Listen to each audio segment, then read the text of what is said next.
Hi, and welcome back to my channel. Today we'll be covering tissue engineering and regenerative medicine. Just a heads up, this is a very basic entry level introduction towards tissue engineering and regenerative medicine. So let's get started. So, for our learning points for today, we'll be covering what is tissue engineering and regenerative medicine, and then we'll be looking at stem cells, scaffolds, and signaling molecules. And lastly, we'll be looking at linked examples for each level that we learn. So, what is tissue engineering? So, tissue engineering is basically a process by which you can use cells and biomaterials to improve or replace biological tissues. So, let's say skin gets damaged or any organ is damaged. So, we are able to replace those by tissue engineering.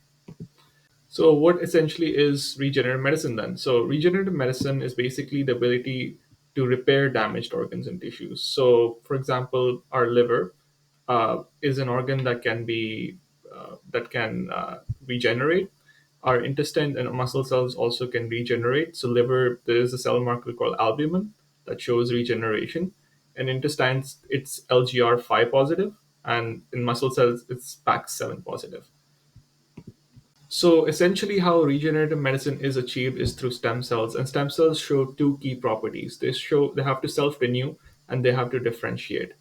So if a stem cell only shows self-renewal and there's no differentiation, then it's not a stem cell.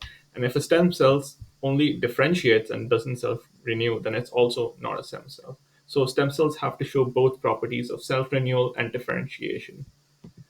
So certain organs that can basically regenerate are muscles, liver, intestine, and that do not show regeneration are heart, brain, and kidneys. And there are many more. This is just like a small list. So, what are cell scaffolds then? So, cell scaffolds are materials which basically help cells to grow in culture. And there can be two types of cell scaffolds: natural scaffolds and synthetic scaffolds. Natural scaffolds are examples are collagen and gelatin, whereas synthetic scaffolds we have PLA, PGA, PCL, etc., etc. So, basically, just scaffolds are just helping the cells in culture to basically just grow.